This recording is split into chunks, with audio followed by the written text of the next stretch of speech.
I was going to have a little computer problem there for a moment. I tried writing it. I couldn't see anything on my writing, which usually means I have to reboot everything. But I opened and closed it, and it works fine now, it appears to. Good. It's not a good way to start off the day, is it? No, it isn't.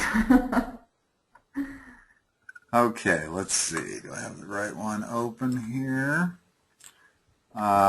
We went through problem 4. So let me open.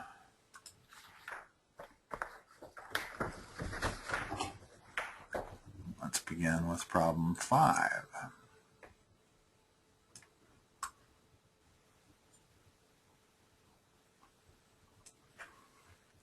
See that okay? Yes.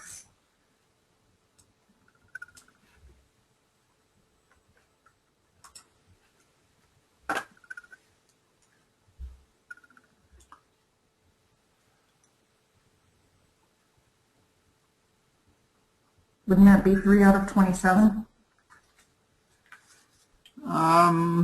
It's a probability question. Okay. What's the probability that at least 3 of them have their birthdays in the same month? Usually problems like this, especially in their practice exercises, the way to solve them is almost to work from backwards. Okay. In other words, how could we distribute these 27 students so that none of them have a birthday in the same month, first of all? Let's see if we can do that. Would that be possible? Yes. Well, you could have 2 students in January, 2 more in February. By the time you got to December, you could have 2 more. That's only 24 students. Which means that if there's 27 students, there have to be at least 3 months where 3 of them have birthdays. In other words, the probability is 1.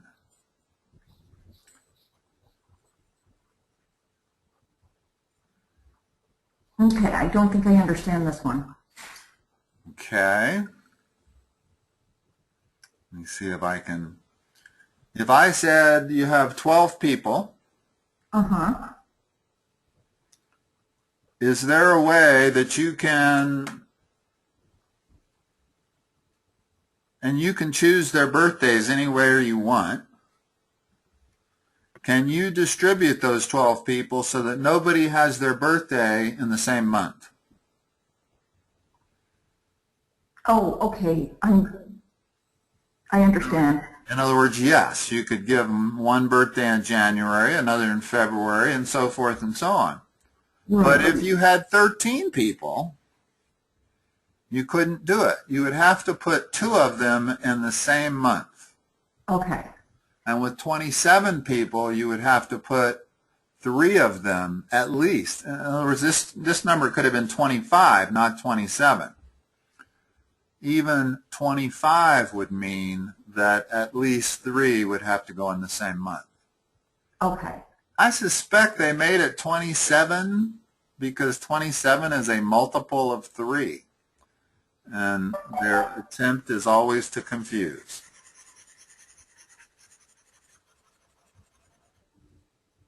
And they do a good job of it. Yes, they do. In other words, that probably would have been an easier question had they said 25. It's less likely that you go down the wrong path. When they give you 27 and 3, that's just too good to be true. Not only is 27 a multiple of 3, it's an exponential of 3 also. Right.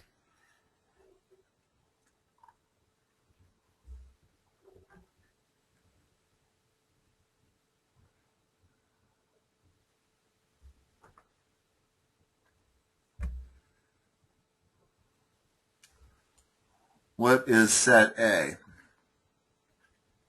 Set A would be, let's see, the times less than 6, so it would be 5, 3, 2, and that's it. And what is set B?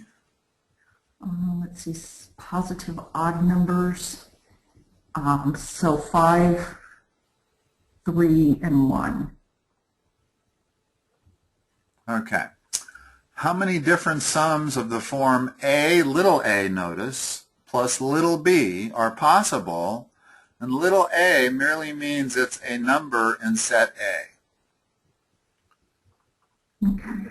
So since this is a counting problem, remember this chapter is counting and probability, let's list all of the combinations of a plus b. So it'd be 2 plus 1, 2 plus 3, and 2 plus 5. Okay? And then 3 plus 1, 3 plus 3, 3 plus 5, 5 plus 1, 5 plus 3, and 5 plus 5. Now, there may be duplication here, so we have to, since they want unique results only, we can only count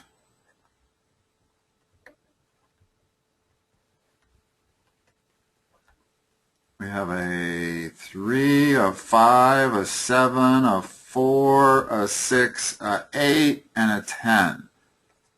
7 total. Okay.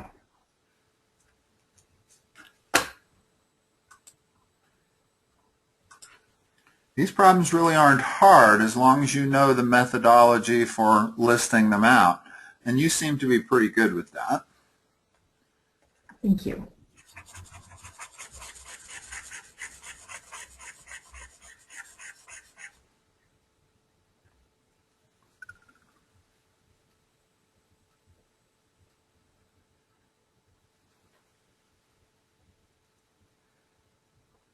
I'm guessing I would, well, 67 minus 37 plus 1 would tell us how many people are in between. Think about that for a moment. If I had somebody who was 5th in line and another person who was 7th in line, how many people are in between them? 1. Okay, you don't get that Okay. by 7 minus, did you say plus 1 or minus 1? I said just 1. How many are between? And I said 1. Oh, Okay. you mean, yeah, I said plus 1. Right, it needs to be minus 1. In other words, this is kind of like saying how many rows are between row 3 and row 6. If I want to include row 3 plus 6, then I do 6 minus 3 plus 1.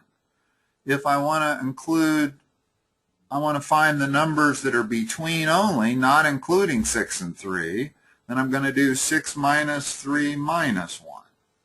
Okay. Okay, so that's kind of the rules for in between and counting.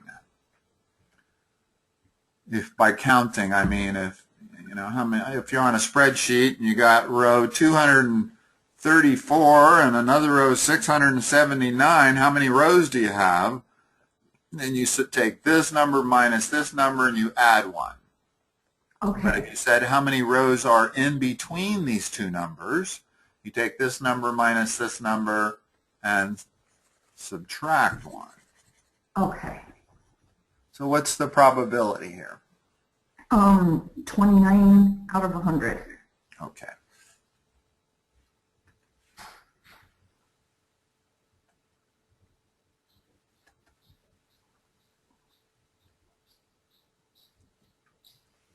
Ooh, a steady hand. I wonder if you have a higher megapixel, can you get away with being shakier? I wonder. Probably. It makes sense that you could. I use a 5 megapixel camera for these images. Oh. So if I had like an Yeah. iPhone with a 13 megapixel, it would probably be clear regardless if I shook a little bit. Huh? Okay. The jar has 5 marbles, one of each of the 5 colors. If 4 marbles are removed, what's the probability that the yellow one was removed?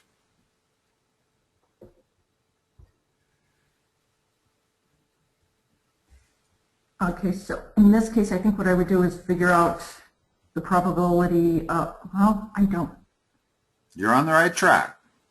I was going to say the probability that it wasn't That's removed. the right track. That's the best way on a lot of these problems to do them.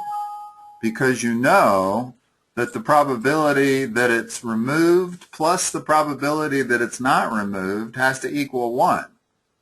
So if you can figure out the probability that it's not removed, it's real easy to come up with the probability that it was removed. And of course, now that I said that, I'm still just staring at it. The probability that it wasn't removed would be 1 out of 5. Okay? So 1 minus 1 out of 5. Correct? So 4/5. Yes.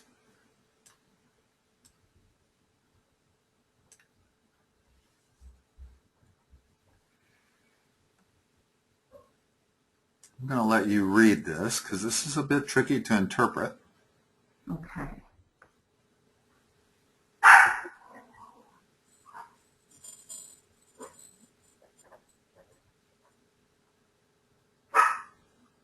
Sounds like my mowers are here.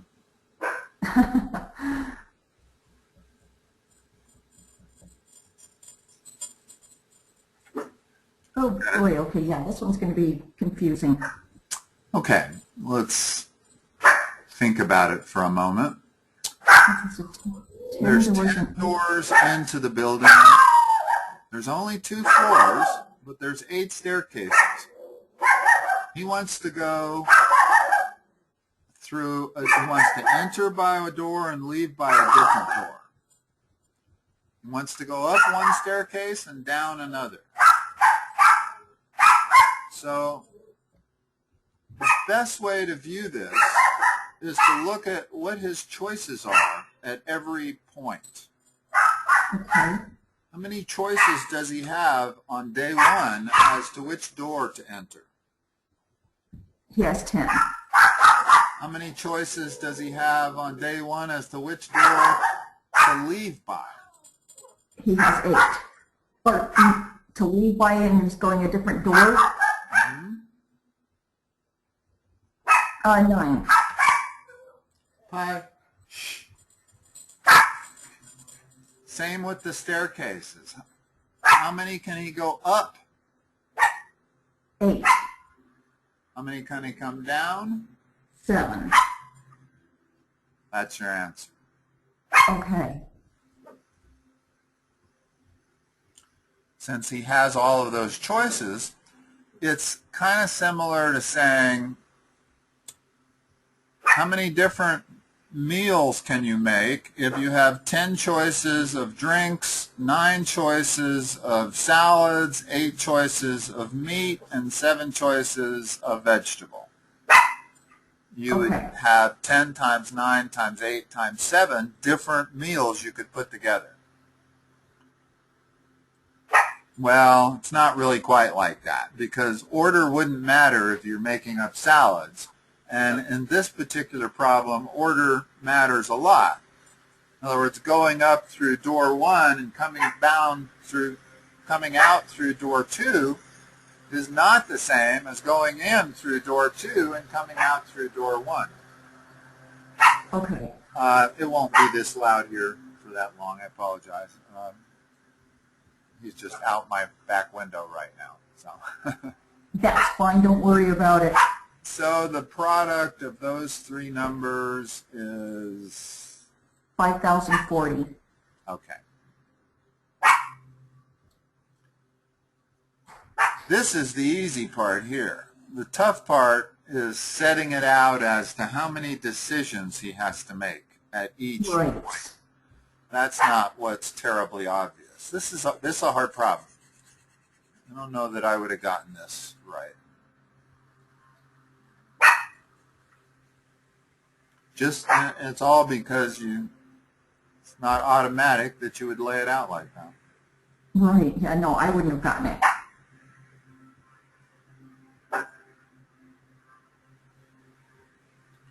Again with problem 10. Similar with the 27 students and the birthdays and the month, try to lay out a worst case scenario. In other words, how many marbles could you actually pick before you had 2 marbles of the same color? Remember, you're picking them at random, but whenever randomness is involved and they ask for the minimum number, then you kind of have to figure out, well, what's the worst thing that could happen? In other words, obviously, I could pick the first 2 marbles would be blue, and I would have solved it with 1, but I'm not guaranteed to get it with 2 picks. You see what I'm saying? I'm not sure. Well, I know after, I'm thinking 10 picks because of the blue. No, I don't get it. Okay.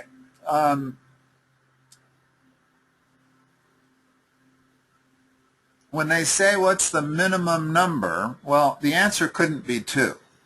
Even though if I pick 2 marbles, they might be blue. But it's not guaranteed at all. In other words, when they say the minimum number, how many would I have to pick to guarantee that I'm going to have 2 marbles of each color? So let's word it like that. Let's see if that helps.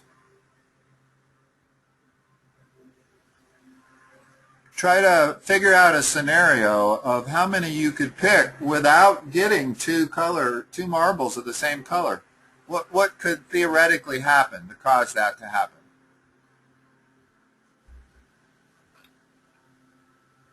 What if I picked, my first 10 picks are all blue? Okay. And my next 6 picks are all white. I've made 16 picks and I don't even have 1 red, let alone 2. I have to have at least 2 marbles of each color. I'm sorry. A lot of what I said at the beginning doesn't make sense now. I could do that in 6 picks. If I picked 2 blue, 2 red, and 2 white. With my first 6, I would have 2 marbles of each color.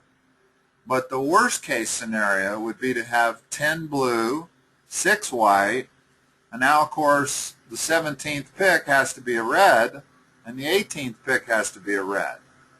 So you'd have to pick 18 marbles to guarantee that you're going to have at least 2 marbles of each color. Okay. To me, the moral of this problem is that you want to work backwards in the same way that we work backwards with the birthdays. We tried to lay out a scenario, well, what if you had 2 birthdays per month? That only use up 24 students. So there's no way that you can't have a month that doesn't have 3 student birthdays in it.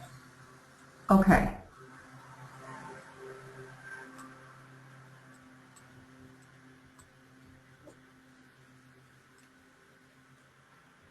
All right, now that we have, they're a little tricky on these also. We now know how to handle people in a line, but they're going to complicate it by putting variables in.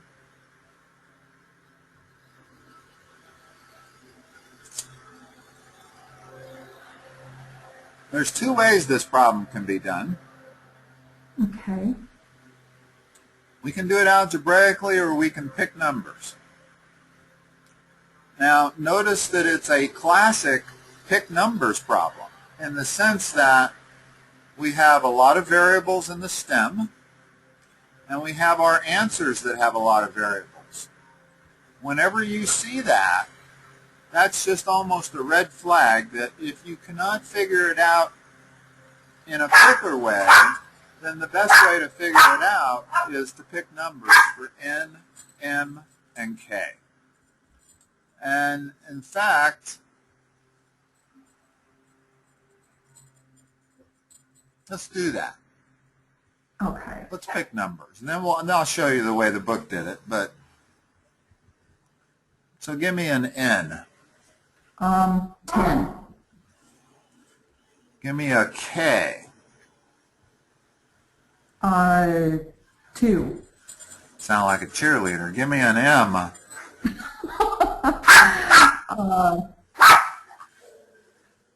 Let's see, 8. Might not be possible.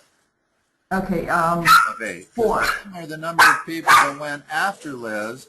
So if 2 people went before Judy,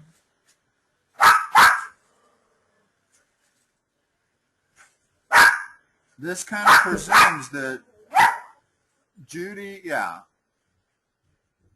came after her, so there's no way you could have 2 people, Judy, some number of people, Liz, and then 8 more people. So let's do 4. Okay.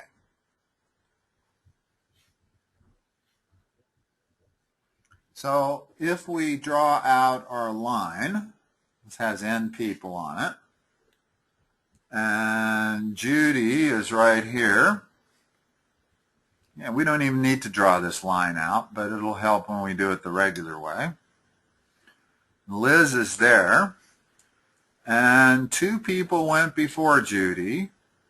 4 people went after Liz.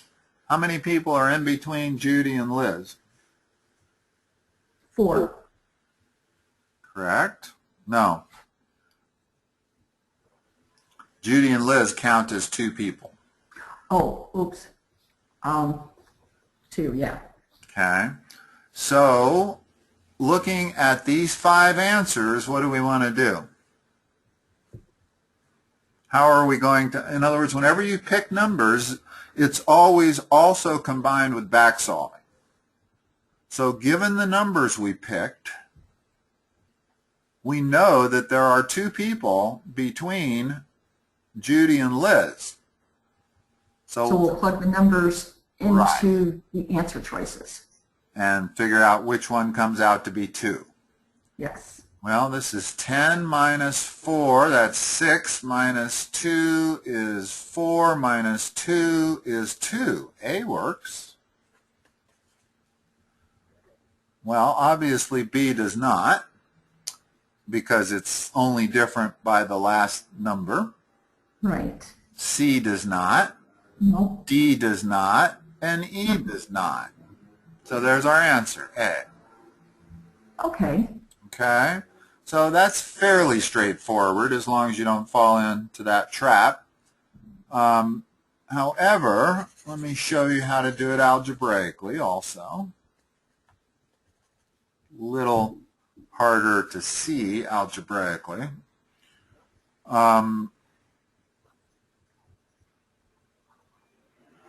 If k people went before Judy, then Judy is the k plus 1 person. Okay. If m people went after Liz, then Liz is the n minus m person. Okay. Correct? Uh-huh. Well, how many people do we have in between them? Expressed as a function of k and n and m. N minus m minus k plus 1. And what else?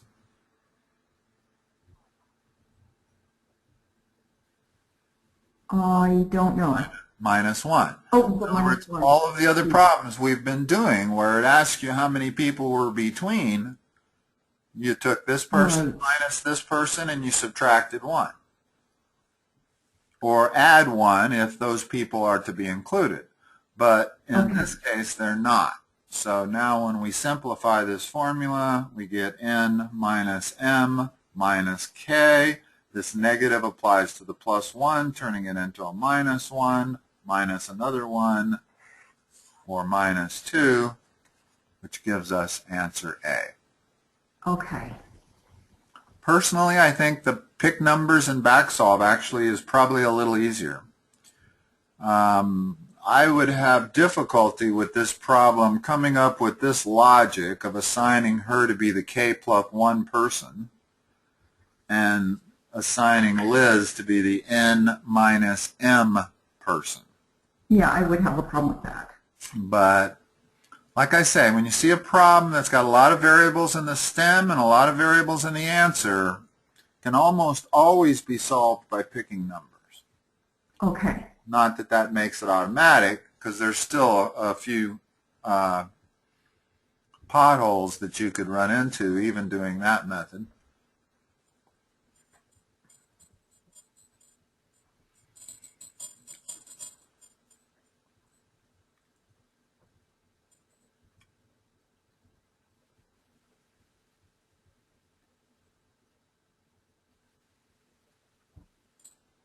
I'm not quite sure. The Venn diagram problem. Okay. And you're going to run into Venn diagram problems for sure. So let's examine how we're going to solve Venn diagram problems. There are how many choices here?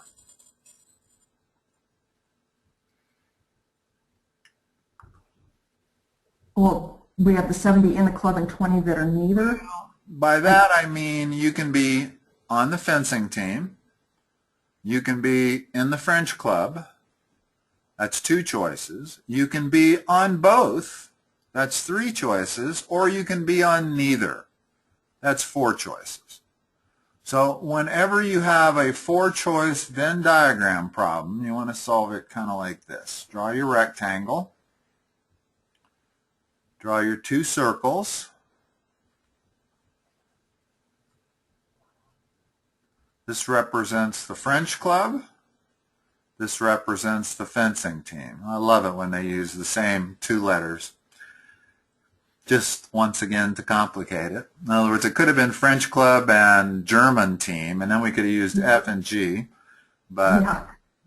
they do everything they can to complicate it up. We know the total group is 100 students. So let's start seeing, and they want to know what the minimum number of students who could be on both the team and in the club. Well, usually the first step here, not always, but usually they're trying to figure out that number on these problems. So we're going to let that be our variable. Okay. Now let's see if we can affix numbers to everything else. 20 are neither on the team nor in the club, which means I can put 20 out there, right? Mm-hmm. 70 are in the club. Well, that doesn't mean I put 70 here, because 70 is the whole circle. So what would I put here? 70 minus X? How many people are going to go here? If 70 are in the club and 20 are neither on the team nor in the club, how many are on the fencing team?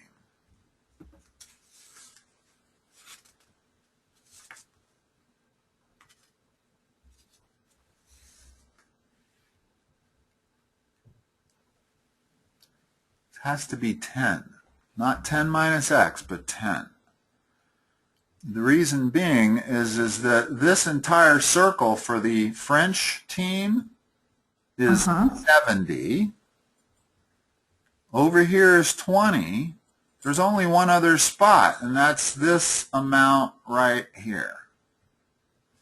So if that's 70, this is 20, this has to be 10. So there are exactly 10 people taking fencing that are not taking French.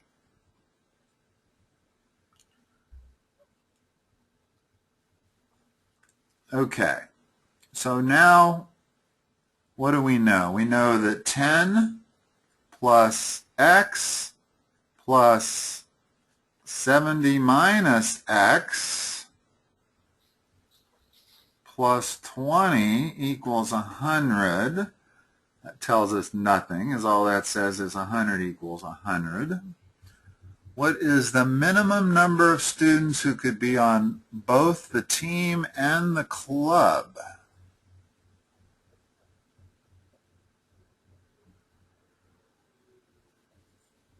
This requires a bit of a leap in logic.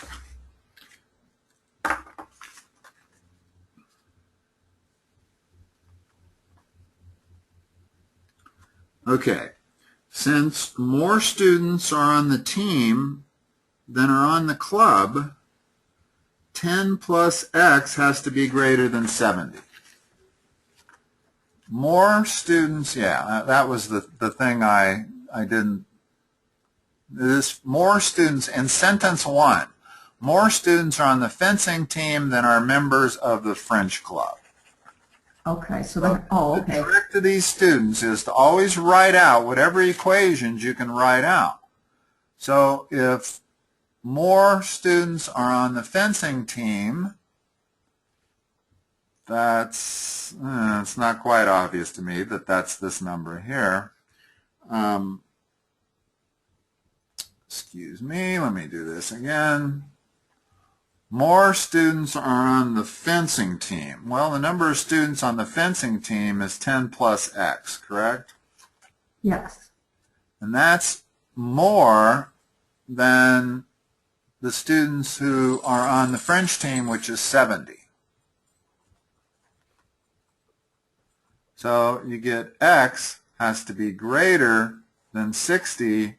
Since x has to be an integer, x has to be at least 61. Okay.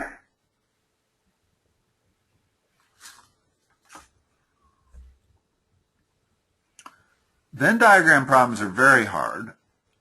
It really helps to be able to do this. If you can do that, you're going to be able to solve most Venn diagram problems. Even though this one was particularly difficult because we had to interpret this more students are on the fencing team than are members of the French club. So this is the key to this problem right here.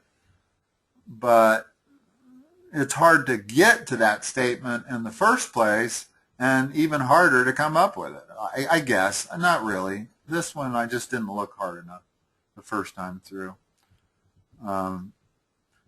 Because this doesn't look like an equation. There's no numbers in it. So I didn't notice that more students are on the fencing team than are on the members of the French club translates to an inequality.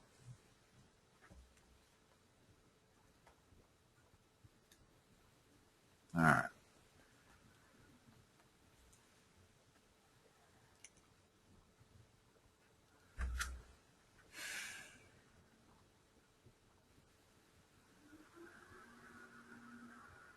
You play tennis at all? No, I haven't. Okay. Well, I've actually tried. I'm just very bad at it. Or billiards or anything. The way singles tournaments work is you eliminate when you lose a match. So if you start out with 124 players, or let's say if you start out with 124 players, after the first round you're going to have 62 players and then 31 players and so forth. Half are going to get eliminated each time. So how many matches are played in the entire tournament? Well, this is an odd number of entrants. So the other thing about these things is that they are perfect if they are perfect multiples of 2. In other words, if we'd have had 128 entrants,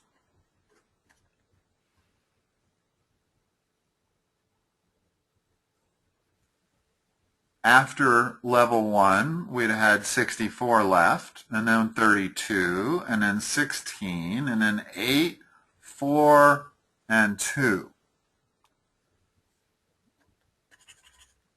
How many matches are played in the first round?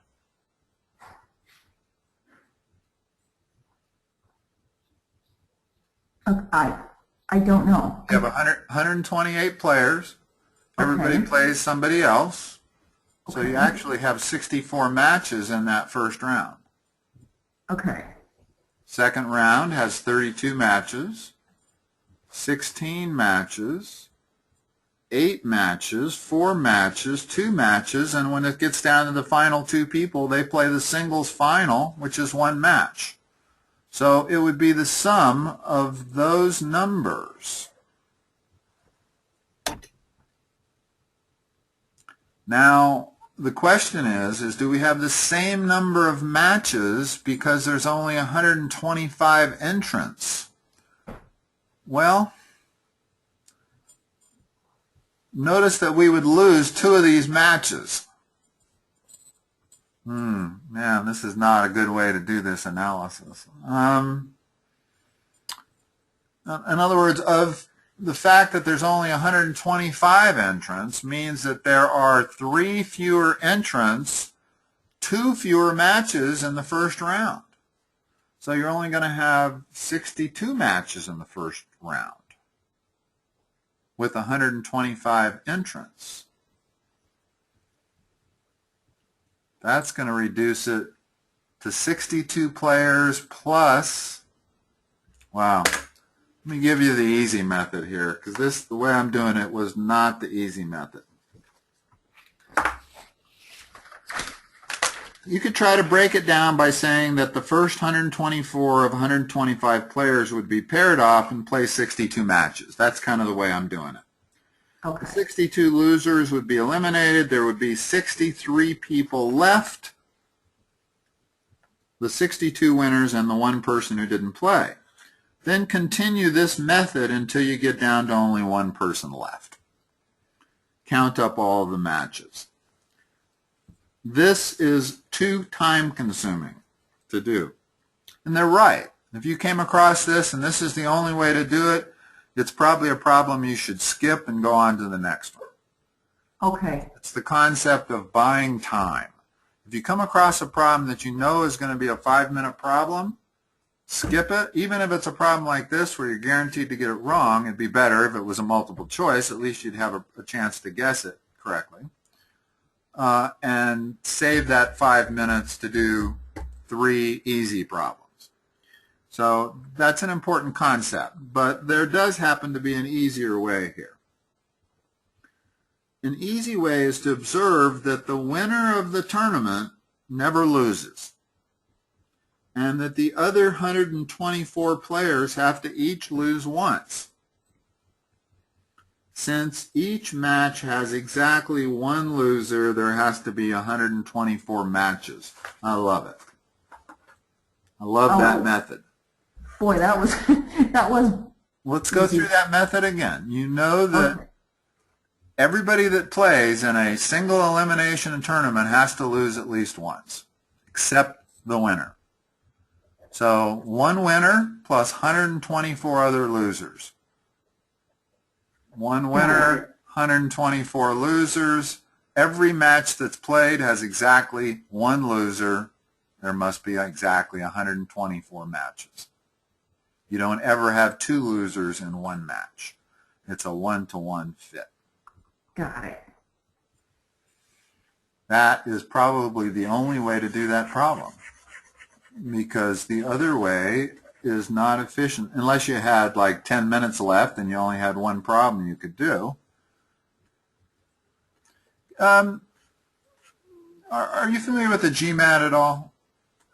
No. Angela, I've got a new GMAT student starting tomorrow morning, and I'm wondering if they made the same changes with the GMAT that they made for the GRE when they allowed limited calculator use.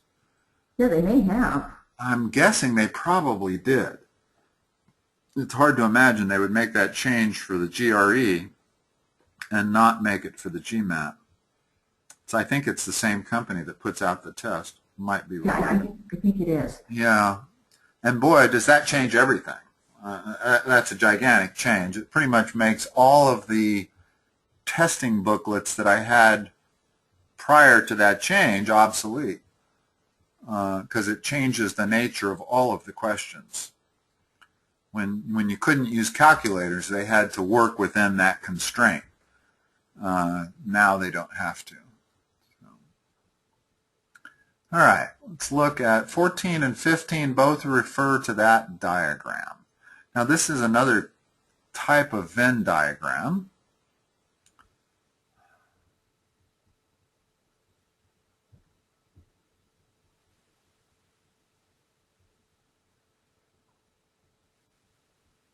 Okay, so let's see, A is a set of positive integers less than 20.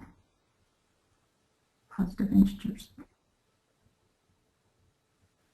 Okay, so how many numbers are in the region labeled X?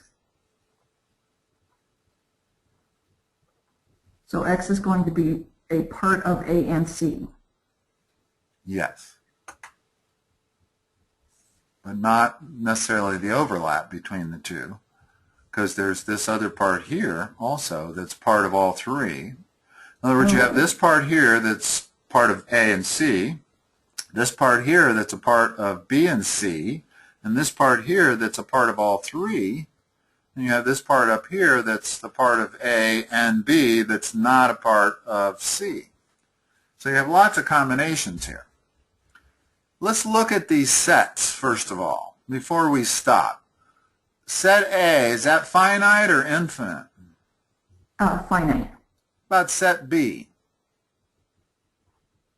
Finite.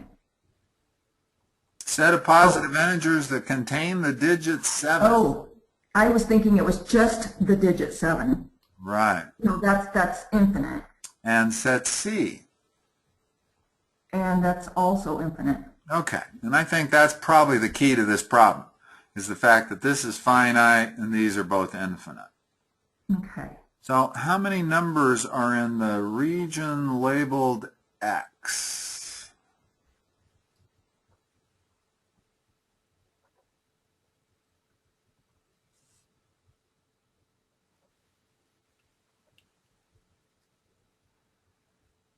So the region labeled X has to contain numbers from the set A, also set C, but not set B.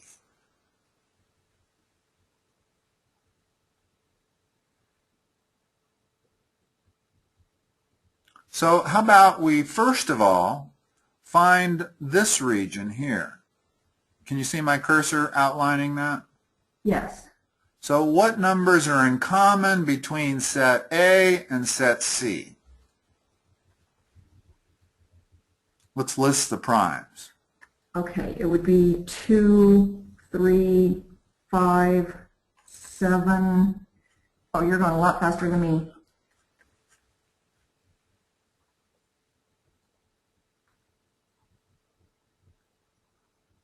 I think that's it.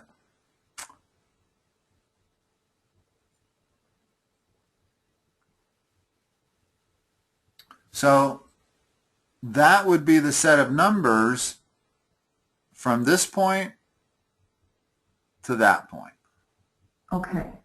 We need to take away from those this area.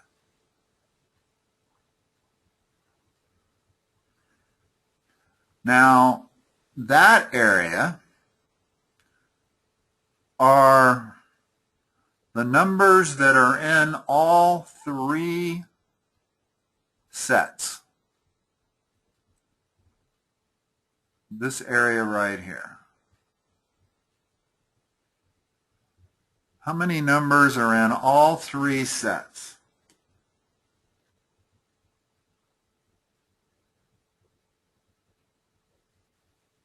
I'm going to just say 7 and 17.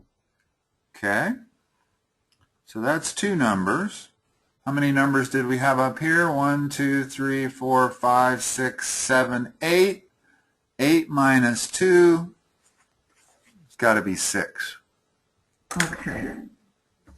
Let me check their answer. C, yeah, 6. And notice that I didn't care about this region right here. because once I figured out that this region here had precisely 8 numbers in it, so all I need to do is figure out what's in this region here. I don't subtract this region from that area because that's not in that area. Okay. So, and this is the only area in the Venn diagram that is part of all 3 circles. Not this, not that, not that, just this. Okay. So all 3 had to be this set. Yeah, had to be 2. Okay.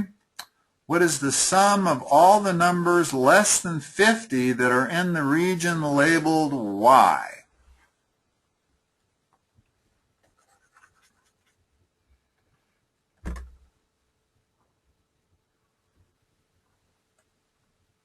It's the sum of all the numbers in the region labeled Y that's less than 50.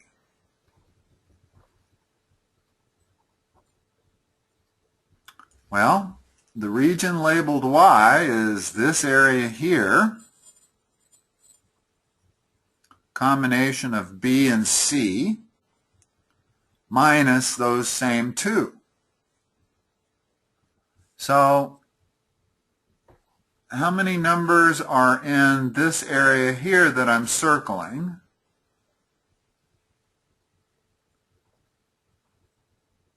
Okay, well, I need to come up with the prime numbers below 50.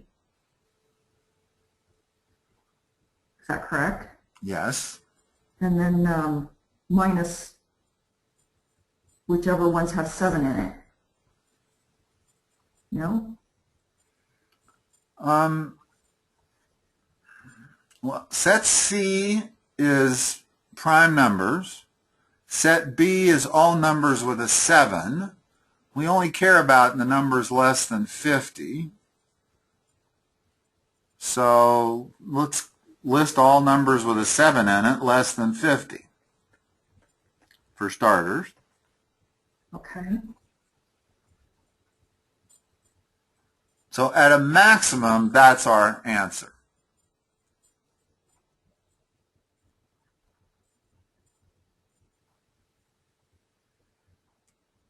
We have to subtract from region Y this same region that had all 3 numbers, which was 7 and 17.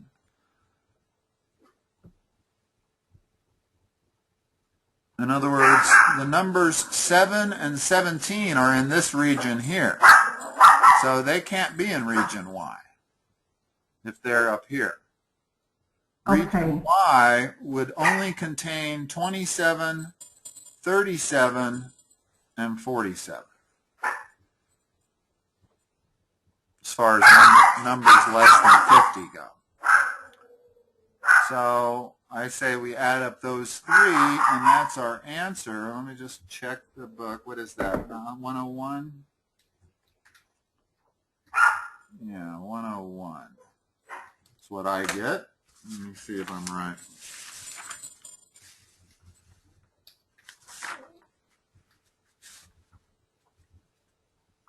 $84.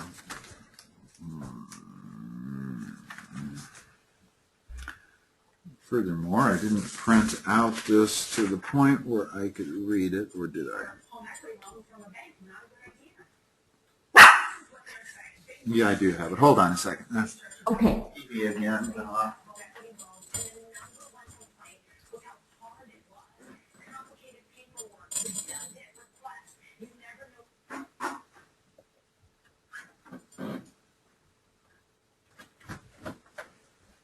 Let's see what they have to say here, how they got 84.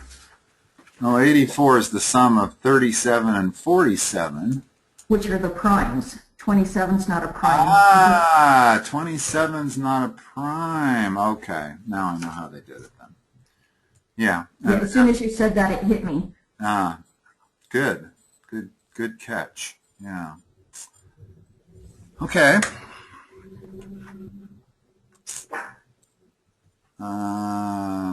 Let's see.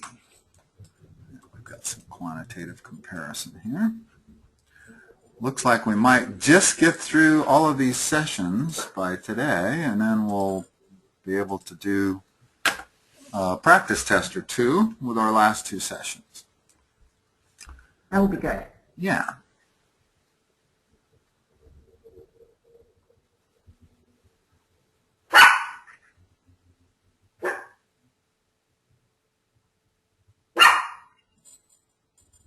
Boy, I don't like these coin ones. Let's see, the probability of getting no heads, so it'd probably be easier once again to figure out the probability of getting heads. When a coin is flipped 7 times, well, the probability would be... Probability of getting no heads when a fair coin is flipped 7 times is the same as the probability of getting 7 tails. Okay. So if we flip a coin once, we have a 1 in 2 chance of getting a head, or no head. So multiply that 7 times? Yep. So it's 2 to the 7th, which is 64. So it's 1 out of 64 is the probability of getting no heads, or seven tails. Right? It's important to see that the probability of getting no heads is the same as the probability of getting 7 tails. You see that? Yes. Okay. And the probability of getting 7 heads has to be the same as the probability of getting 7 tails. So without doing any math, we can know that these have to be the same. Okay. They both are 1 out of 64, but they really want you to recognize that these have to be the same. And the way you do that is by turning this into 7 tails, and clearly 7 tails is the same as getting 7 heads. Okay. Okay? All right, let me pull up the next page here.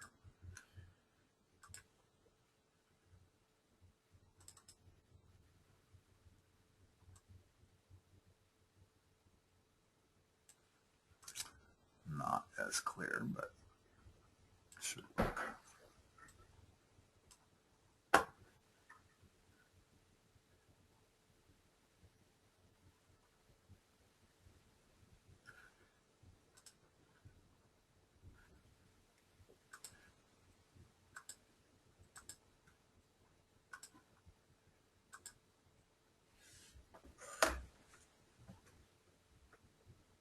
I hate these questions. Well, think of it as a counting problem, which means that we know we can get the answer. It's just going to be time consuming. So for sake of writing it on a piece of paper, I'm going to call there's red 1, there's red 2, there's white 1, and there's white 2.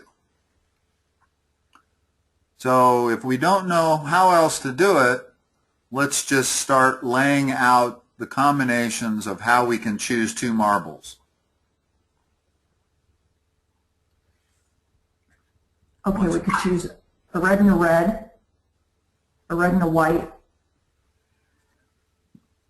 and another red and a white. Okay? And then we can choose a white and a red. Hold on, let's use your proper pattern here. Okay. Because the pattern may reveal stuff immediately. So, in other words, we did this with each of the other combinations. Now let's do this with each of the other combinations. Okay. Again, wouldn't it be red and red? Okay. And then red, white, red, white.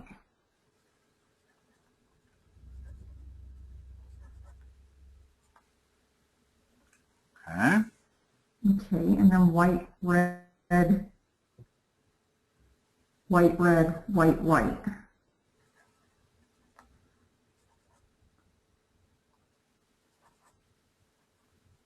And then the same way again.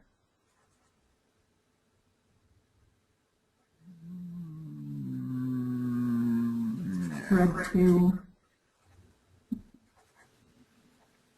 white. Okay. So those are the only ways we can pick out 2 marbles, right? Yes. Okay, the probability that the marbles chosen are the same colors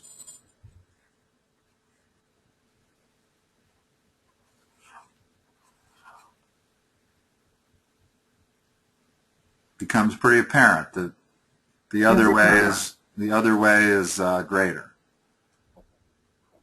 Okay, I'm glad you showed me that because I hadn't seen that before.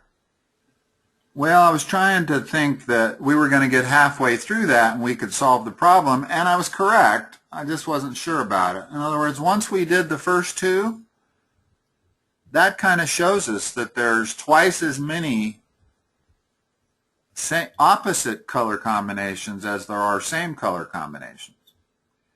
But then I was thinking, well, with the white one, maybe it'll be different, but it can't be. You see what I'm saying? In other words, the second half of this thing has to show that same pattern. So we really only needed to do the first half, but I wasn't 100% sure. And you can be 100% sure by doing all of them. Right. And I guess I didn't really need to use subscripts either. Although to me it was helpful. Yeah, it was for me too. Distinguishing them. Okay.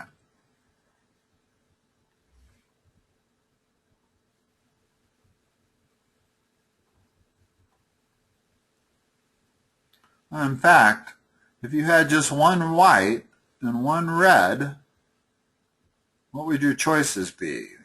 White, red, or red, white? I guess. Okay. Problem doesn't even become a problem that way.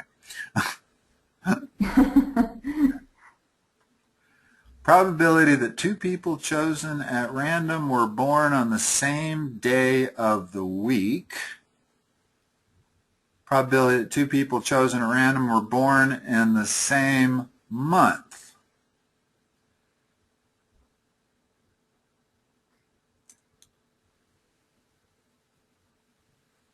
Wouldn't that be let's see, the probability that 2 people chosen at random were born on the same day of the week? Well, wouldn't that be 2 out of 7? 1 out of 7. Oh, okay, yeah, okay. And then 1 out of 12. So A would be larger. Yeah. Okay.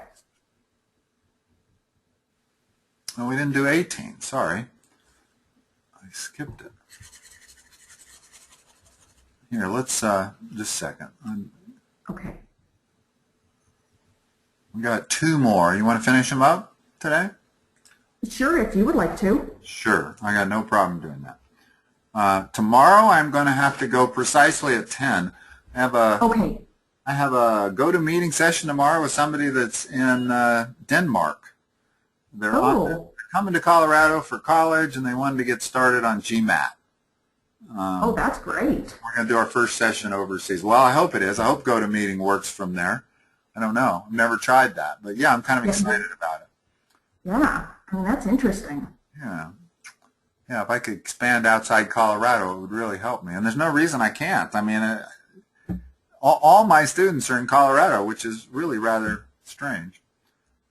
I haven't been able to figure out how to break that barrier. Okay, so let's see.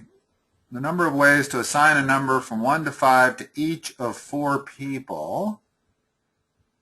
Number of ways to assign a number from 1 to 5 of each of 5 people.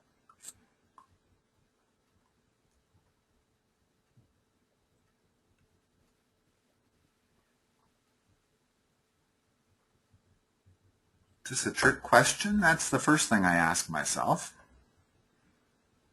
And of course, I'm not sure if it is. I don't think it is. I think it's fairly straightforward. If you have 4 people,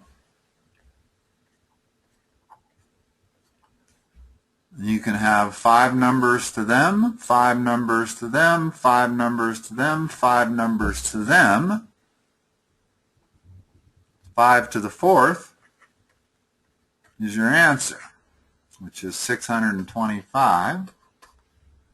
This should be 5 to the 5th. Right, which will be larger. I got to look this one up because this is so obvious to me that I'm almost convinced it's a trick.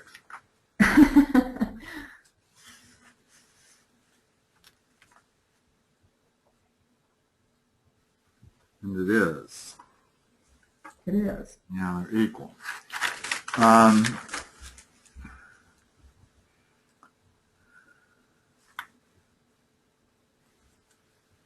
Well, their answer says, I think that their question sucks because they didn't specify, they didn't say different. They didn't put the word different, and that's everything. Because they're saying that the first way is 5 times 4 times 3 times 2 times 1, and the second way is 5 times 4 times 3 times 2. What the heck?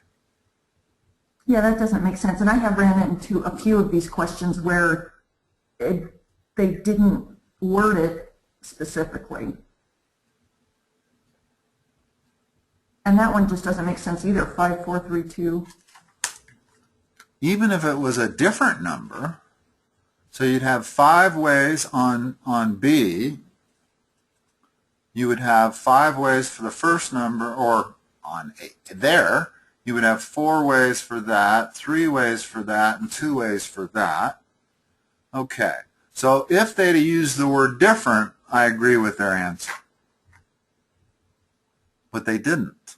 No, no. So the way you did it the first time is the way I would have done it. Yeah. But it's such a trick question that, see, my instinct was actually correct, that there was something here that above what met the eye. Because right, obviously the obvious answer, the immediate answer is this has got to be bigger than this. And they don't put questions like that in there. So, I don't know. Probability of a number chosen at random from the primes between 100 and 199 is odd. What is the probability that a number chosen at random from the primes between those two numbers is odd, comparing that to 0.99?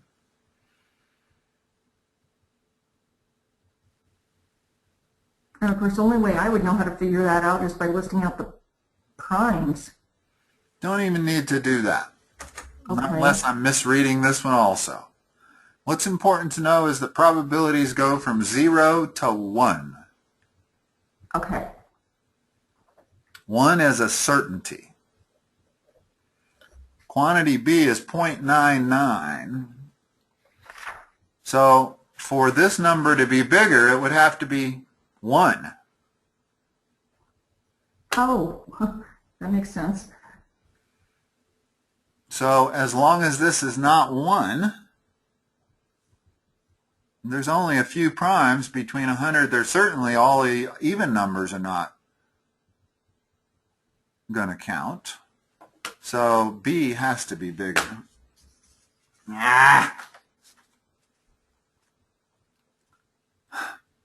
You're not going to believe what they say here. Uh-oh. Every prime between 100 and 199 is odd. I see now. Was a trick question. The probability that a number chosen from the primes between 100 and 199 is odd. All primes are odd, except for 2. Oh, that's okay. So that has everything to do, in other words, this is a certainty. This is 1. So quantity A is bigger. But the difficulty is reading this thing and interpreting it right. The probability that a number chosen at random from the primes is odd. Yeah, I get it now. It makes sense, perfect sense now, but yeah, now it does. Didn't get that first time I read it. All right. Well, we got through all of the sections in this book, so That's good. That is. The only thing we didn't get through is reading graphs. And the reason we didn't get through it is because I could never get it scanned in where it was readable on my computer. But I also suspect you might not have much problems with that. It's funny, I was just going to say I don't have a lot of problems with graphs. Believe it or not, I used to work for the city of Golden, and I worked in the city manager's office and did a lot with budgeting. It's really not about math. It's about reading your axes and knowing what. Exactly. And so it's kind of like the science section on the ACT test for high school people. That has really nothing to do with math.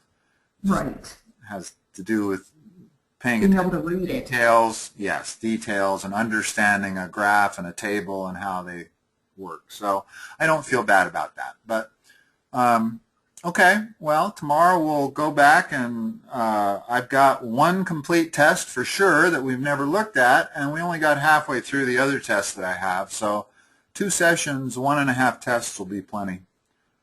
Sounds good. So I will talk to you tomorrow morning. Would you, Okay. if we got started like 5 minutes early tomorrow morning? Pardon me? Would you mind if we started 5 minutes early and ended 5 minutes early? Oh, not at all. 5 to 9, I'll call you then, or I'll text you. Yes, that's great. All right. I will talk to you Okay, tomorrow, thank you. Angela. Okay. Bye-bye. Bye-bye.